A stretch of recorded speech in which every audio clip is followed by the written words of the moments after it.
Right then, guys, how's it going? Welcome back to a new video. We've got a guest on today. It is Paul from Magpie 24/7. How's it going, mate? Aye, spot on, spot on. I'm glad that the International Ball Fest is over and we're back to matters of a black and white persuasion. Yeah. And it feels a bit weird. I've had a bit of ring rust. I've been on camera for a while. I've been on audio only, so it's a welcome return, mate. Cheers for the invite. No, good to have you. Yeah, I wanted to get Paul on. I'm a big fan of his new podcast along with Kyle.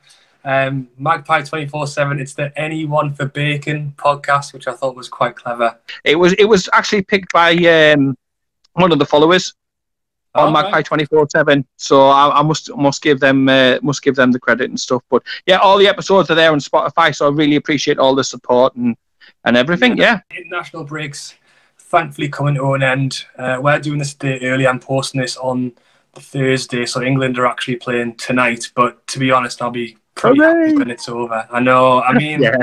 If it's the Euros or the World Cup, then I'm there for it. But otherwise, it's just. I mean, they've tried to make something out of the Nations League, and at first I thought they were doing a good job, but it's just not. It's just not the Premier League, is it? Especially when the lockdown's on. Like, there's not enough going on. It's like roller cola, isn't it, compared to the real deal in Coca-Cola. We talked a little bit off air about Gareth Southgate and our reservations about the man and the waistcoat and the legend. I still don't believe that a man who's just rolled up at Middlesbrough and done not a great deal in the world of football deserves the honour of that particular job. And playing the likes of Iceland in closed stadiums, does it do it for me? No. Probably not. Is it a good idea having footballers travel all around the world in the middle of a pandemic? There's another one.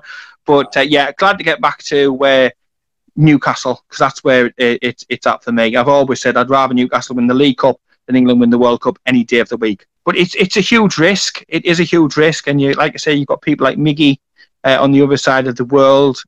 And then you ask them to come all the way back. And at the same time, we're trying to have a serious thing about getting this virus under control so we can get some normality. Not that there's any normality in my life anywhere. Let's say that anyway. But normality for the country and stuff like that, so we can get back to being inside at St James's Park and supporting the lads. Which it's good, and especially the big games and stuff like this, which we've got at the weekend against Lampard's side. I know, and this is the thing. We've got a good track record at home against Chelsea, so it's definitely. And funnily enough, the last time, because I've not been to too many away games before the pandemic started, was the last time I saw Newcastle score was in fact against Chelsea at home at St James's in January. So it's been almost a full year round since I've seen a goal inside a stadium, which is mad. I know it is, isn't it? And the thing is, what a goal it was, because it was such a drab game. Do you remember? It was awful. It was literally like doing a tax return whilst having a knit needle shoved up your nose. It was really, really bad. I saw people. I seen you sneaking away. I'm not one of them. I stayed till the bitter end all of the time. And an absolutely fantastic inviting ball in, and bang, there you go. And for that few seconds at the end, mate, it made up for the over 90. It really, really did. That's what it's all about. And yeah, crazy scenes. We've got to stay to the end with Newcastle. We seem to do it quite a lot, don't we? Against Chelsea, Everton, even back in the Championship, that Norwich game. I still hold that as one of my favourite Newcastle games I went to when we were 3-1 down and won 4-3 with Mitrovic singing in the middle of the pitch at the end of the game. It does. But don't say, whisper it. Just in case Bruce is listening in. we were slightly lucky on that game. More than slightly lucky. I don't know, Bruce, don't take offence, man. I know I've said you're lucky. And he is a bit of a lucky manager, and I hope he has a huge slice of luck this weekend. I really, really do. Wow. Although I have been looking at the two teams, and we are on a remarkable pattern. And my little one, she actually spotted it out, and I was looking at some stuff for Magpie 24/7, and according to the gods, it's going to be a draw this week anyway, so I already know.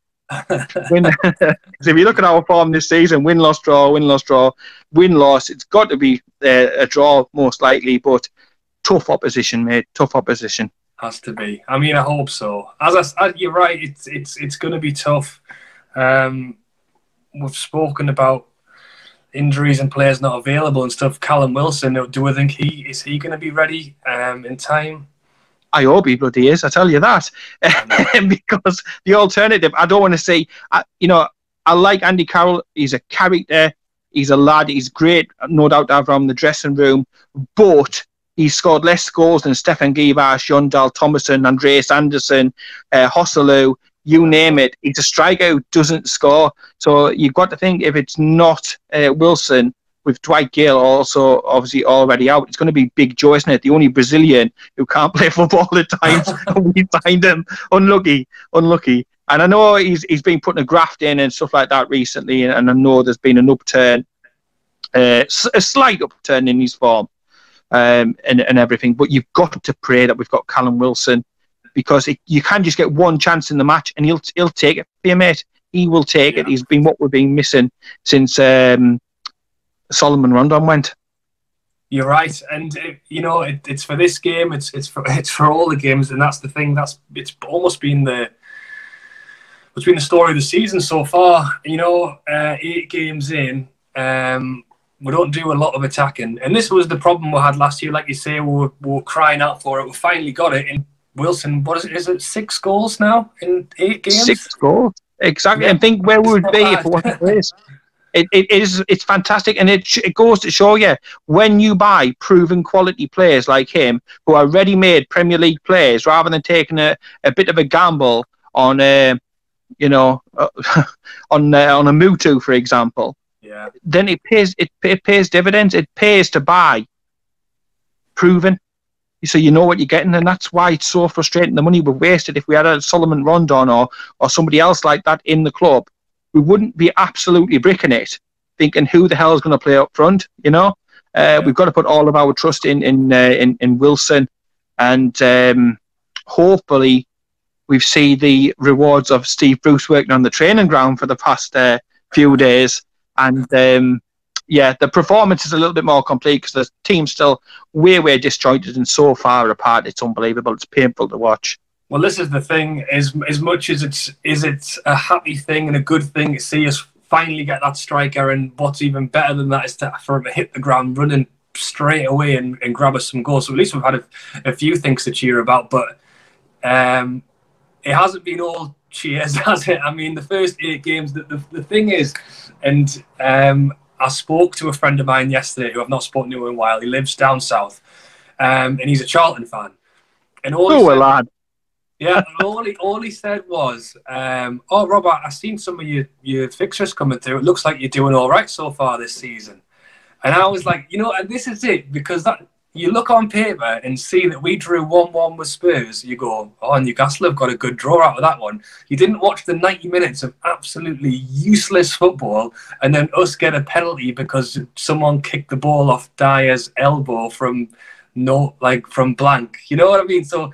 That's Bruce ball. That is Bruce ball. This is the thing. Yeah, you're right. So if you're looking at it on paper, maybe we're not doing too bad. You just don't want to have to watch any of the matches. That's the thing. And this is what the pundits are starting to find out. And there was a Talk Sport presenter who finally said, "Look, I was in the camp of Newcastle fans were being unrealistic." And then he watched the Spurs match, and then he watched one of our other matches and said, "Actually, I totally get what they're saying." Because on paper, we've won, 3 times this season, I think? Yeah. Chelsea have only won 4 times. They've only won 1 more time than us. But football is an entertainment business, and you want to be entertained. You want a little bit of hope. You want a little bit of, yes, we can go on a cup run. Yes, we can get to the final of the League Cup.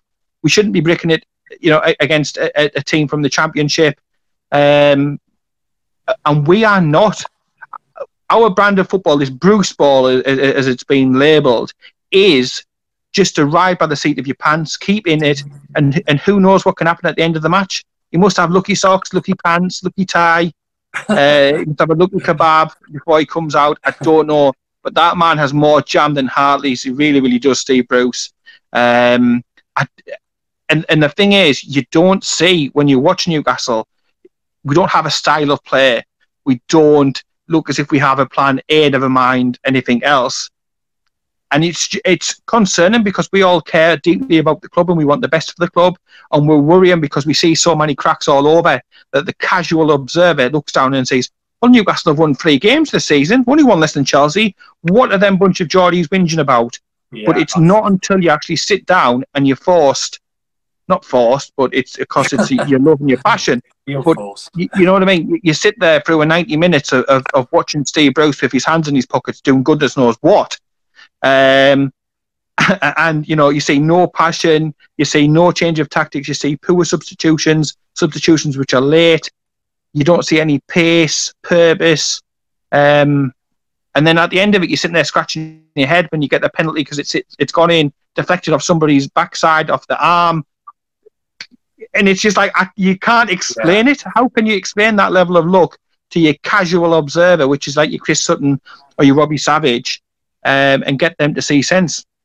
This is the thing. It's like, again, like as I mentioned, last time seeing a goal at the Chelsea game, Hayden scores in that last minute, and it was all worth it for that moment. It's not. Well, there's 2 things. The first one is when that's happening like once or twice in a season, like you're allowed to enjoy it. We are literally going out every single game and hoping for it. Yeah, and that's the difference. If you put in some graft but you don't quite get there, but then you get lucky in the last minute and you get a pen or you get a deflected goal, like you take it. You've almost you take it, you celebrate it, but you move on and hope to do better in the next game. You don't watch all 8 of the first 8 games thinking, God, I hope I get a penalty in the last minute. Like that's literally how you're watching the matches a lot of the time. The 1 minute were good, 1 minute and they're not. The inconsistency, because you think the first game of the season was against West Ham and everyone was going. We looked good. Yeah, Jeff Hendrick actually looked good as well.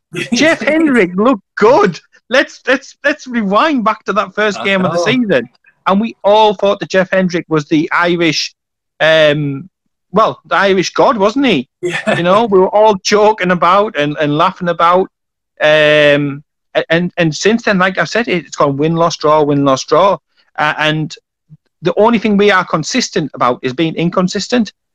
And you look, and the thing is, you look at the team and the players and that team sheet, and you imagine, as all fans do, well, what if we had this person as manager? What if we had him back?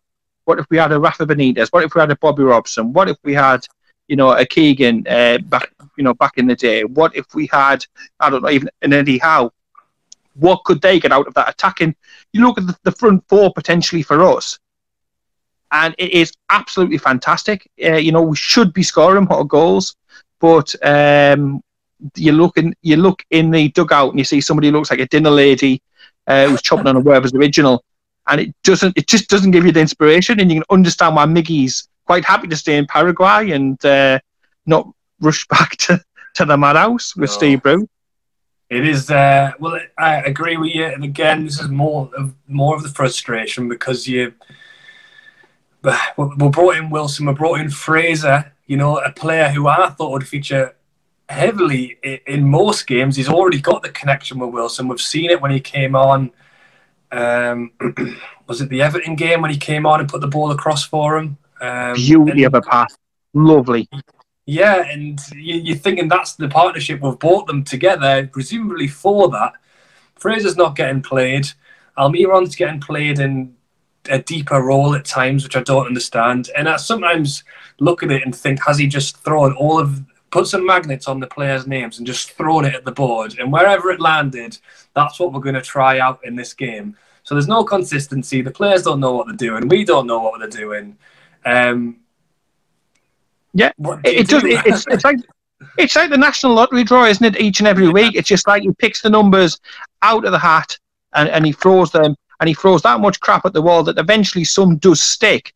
But it's not through good luck or anything like that. The only person who wants Steve Bruce, in my opinion, to be the Newcastle United manager, possibly apart from Lee Charnley, is probably Mrs. Bruce, because she thinks, thank goodness, I'm getting him out from under my feet. Get him through to Newcastle. Get him through there. He's out of my he's out of my eyesight for a bit, and he's not my worry for a bit. It is so frustrating being a Newcastle United fan with that man as manager. And for all those pundits, of course, who sit there and go, he's doing a fantastic job, and you should be grateful, and he's a good person. I've no doubt he's a good person, a good man, a family man, no doubt about that. My milkman is a good family man as well. I wouldn't want him as manager of Newcastle United. I really wouldn't. He hasn't got the skill set to do the job. He hasn't got my confidence. I don't go over the top when we win, when we shouldn't win. I'm sort of in the middle. He was never my pick. I never wanted him. I don't see a situation where I would want him, even if we won the League Cup. Be great, thanks, Steve Bruce, but you're still not my cup of tea. It's not the football. It's not the entertainment. You are risking losing players like Miguel Almiron, and he's just the tip of the iceberg and stuff like that. So I want somebody more qualified. I wouldn't want the milkman. I wouldn't want anybody else in charge of Newcastle. I want somebody. Look at Southampton. Look at Southampton with what they've done. They've gone out and they've got the right man. Even Brighton have gone out to try and change the style of football and stuff. And they totally embarrassed us at St James's Park. So we just want a little bit of that action. That's all. A little bit of the action, a little bit of the hope. And we're not exactly demanding. We're not asking for Champions League, mate. Not asking for anything. Anything around 10th with a little bit of we're going to get better and you can see light at the tunnel and progression and all that sort of thing would be great. But it's going to be a tough game this weekend against Frank Lampard's Chelsea. The thing that's frustrating is that, like, no one, as much as people are saying, like, when we're sick of him, we want him out, we want this, we want that. Like, if he's not going, I want him to do well. You know, I want him to sort himself out, pick a team that works, and actually try and progress towards something that's so frustrating. Again, like we said about he's throwing the team keeps changing. In his interviews, I don't know, I've not watched them in a while now because I can't handle it anymore, but for a while he kept saying how they're just working on like the little tweaks. We're just going to try and get these little bits finished. And then he plays a completely different first 11 that played the game before. So if he's just making these little tweaks, why does it keep, like, it just changes? If you could just, it looks like they've never played together. Yeah, like it's one thing to be losing a game and to annoy people, but it's another thing to just, like, he's not building any confidence. We started the season well, let's continue with that winning team mentality, and it's different every week. Yeah. Bruce's press work after games is a lot like putting two fingers up to various sections of the fans. He doesn't look to repeat, and I think if St James's Park was full, he'd be in a very, very tricky situation. I said to Kyle, I said, I'm almost tempted next time we're up at St James's, I'll load my van up, because obviously doing my man in a van videos with cabbages. I'd make a right killing. I'd obviously donate it to the food bank, but you know, he'd be in sticky stuff, mate. I'm telling you, if that stadium was full, because people's patience, he's constantly having little digs, little snipes at the fans, and anytime anything goes wrong, it's Rafa's fault. Despite the fact he spent £100 million, mate, on talent for this squad. It is his squad, his team playing in his way. You can't keep blaming and bringing up Rafa and stuff like that. This is Steve Bruce's Newcastle United. It's Steve Castle United at the moment. And at the end of the day, if something doesn't work, you've got to hold your hands up and honestly say it didn't work. You know, it was something that I put out on Magpie 24/7 recently, an interview we did, and he's sitting there going to the reporter. I don't do tactics, mate. I don't do tactics. And then he comes out before the games and to Sky, and he's like, "Well, I just hope." And we've worked on stuff the last couple of days, and then after like 5 or 10 minutes, you're a couple of goals down, and you're like, "Cheers, Steve. Thanks for that." I know. Yes. If he knows what he's doing and he's got a plan, he's doing a really good job to convince all of us that he definitely doesn't know what he's doing, that he doesn't have a plan, basically. I like to think that he does, but he's not showing it to anyone. No. And we all want... The thing is, when them lads cross that white line, right, mate, at the end of the day, I was critical of Manquillo, say, last season, but as soon as he crosses that white line, 100% support for the 90 minutes. It's the same with the manager. Yeah, it may frustrate me. I may be standing there at the moment screaming at my TV. Steve, what the hell are you doing with your hands in your pocket? What are you doing? Please pan away from that Sky TV, man. You know, no passion, and I will critique, but I'm desperate for him to be a success because I want our club to be successful. I want us to play good football. I want us to get through in the cup. I want us to get through to the, to the late stages of the League Cup and have a go. I said to you before, the only thing I've seen Newcastle win in my lifetime, it was my 40th on Sunday. I've seen us win a cup that was shaped like a TV aerial. Now that's embarrassing. That is embarrassing. You know what I mean? 40 and I've seen us win a TV aerial. That is it. Come on, lads. Start it this weekend. Get some confidence. Get a few goals. It's going to be difficult against Moneybags and Chelsea and all that sort of thing. They've won the last two, haven't they? Two on the trot. They're on the way up. They're getting the swagger about them. They've got that cockiness about them. They've only lost against Liverpool this season. That's no disgrace and stuff at all. But I just desperately want us to do well. But at the same time, you can see it. I can see it. It's as clear as night and day. Steve Bruce probably isn't the best person for the job, but he's got the job at the moment. So we've got to give him the support and stuff like that. But I think if the rumours are to be true and we've got to get back to some sort of football sometime this year, I think he needs some results, mate. He needs some results, and it would be anything from this weekend would be a major, major, major plus. Yeah, well, again, this is the thing where it's very typical Newcastle to do useless against some of the teams we should be beating and then turn up against a team that really we probably don't have any right to be getting anything from. And I'm a Newcastle fan. I've got to be an optimist, so I'm hoping that we might somehow... I think, as you say, I think fans in the stadium is a big miss for this one. I think this is the kind of game that would have people very excited in a big roar around the city for this one. Extra 10%. Extra 10%. Even the missus said it. I mean, the missus isn't a huge football supporter, even though if things keep up, we might have Mario Balotelli as our next door neighbours shortly.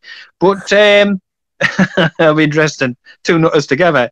But even she was saying watching the games, she said hearing 50,000 people, and she went to her first game last season, screaming your name, singing. She couldn't believe how loud it was. And I said, it's actually quiet compared to how it normally is. But having that, it's got to give you an extra 10%. It's got to put an extra little bit of spring in your step and a bit more heart and desire. And those flair players, your ASMs, your Miggies and the likes, they will play better when there's fans in because they will extract that extra out of them. And that can be the difference. So it's a huge miss when we're not in for games like this. But a silver lining is for Bruce that it is buying him time to turn the ship around, because I think at the moment there's a lot of stressed Newcastle supporters out there who can see that, yes, we're on course to get to the 40 points, but that's going to be it. And we just want something different to Mike Ashley's Newcastle, which is it's okay to lose, but just by not too many. We don't want that. We just want to have a go and have a little bit of hope. No, I agree. Well, this is it. We'll hope for the best and we'll try and enjoy it while we can, watching it from the city on the telly. At least we're not having to pay for the pay-per-view stuff anymore, so I suppose that's a little win. And yeah, bravo to the lads who set that away to fight that. Yeah. That is a massive victory for the Newcastle fans, and no doubt we're going to need some more in these coming months to be able to wrestle the future of our club back, mate. So, yeah, long keep it together. Nice to see all the Newcastle, supporters and groups and different cliques all working together for the common good. But yeah, we'll be sitting watching Newcastle from behind our hands, from behind cushions, from praying on the floor. Well, this is it, and we've like that's the conversation. I mean, it opens up a whole new kind of worms that I'm not going to, about the fact that we need Brucey to turn it around and sort himself out, because the only thing the bloke upstairs wants is that we stay in the Premier League. He's not bothered if we play crap for 90 minutes and get a penalty at the end, because it's still a point to him. But for us, it's not good to watch. There's no progression. There's nothing going. So for us, really, that's what we need. We need Brucey to sort himself out, do the simple things, and as you say, if he can pull something together before the end of the year, maybe we can start the year with a bit more of a sensible team selection and tactics, really. Yeah, definitely. And you only have to look. If you look at the highlights for the Spurs game, and the camera pans to Mike Ashley, and he's sitting there rubbing his little greedy hand. Well, say little, they're quite big and chubby actually, but they're sitting there rubbing his hands together with absolute glee that we just managed to absolutely steal a point, because that is very much in the vision of the owner of the club, quite happy to rob somebody absolutely blind, get a point. There's no style, there's no substance. It's all fur coat and no knickers at the end of the day. That's our owner, and he's quite happy to see his, as he calls it, football team operate in the same way. But let's be honest, this weekend, mate, if it's a 90th-minute winner, again, we'll just be jumping up and down just the same. It'll just be mad scenes all across, I was going to say all across the country, all across the world, because obviously Newcastle, we're here, we're there, we're everywhere. Fingers crossed for the weekend. Good to have you on, Paul. Good to chat. Aye, cheers, mate. Brucey can sort himself out. But as I say, guys, if you haven't seen Paul's podcast before, be sure to check it out. I will put it down in the description. It's him and Kyle every week, isn't it, Paul? Chatting Newcastle. Yeah, just basically just like this, just chatting lots of random stuff, random topics. You can send your questions in. Also, all the news, the views, debate, banter. We've gone Facebook, Twitter, Instagram, Spotify, you name it. We're there. So yeah, appreciate all the support. And if you haven't already, because I keep getting this, people keep saying, "Well, how come you're not on that other place?" And I'm like, "We're now on. We've been left quite a while now." Yourself and Kaz. So yeah, exclusively now on Magpie 24/7. So yeah, appreciate it if you all give us a follow, a like, and yeah, listen in. Tell us what we're doing good, tell us what we're doing bad. Yeah, no, as I say, good to have you on. Great chat. If you have enjoyed the video, guys, be sure to like and subscribe to it as well. If you're a Newcastle fan, let me know what you think the score might be this weekend. If you're not a Newcastle fan, let me know as well. Also, maybe what your team's game is and what your score will be. All right. Good to have you, Paul. Thanks for watching, everyone. Cheers, mate.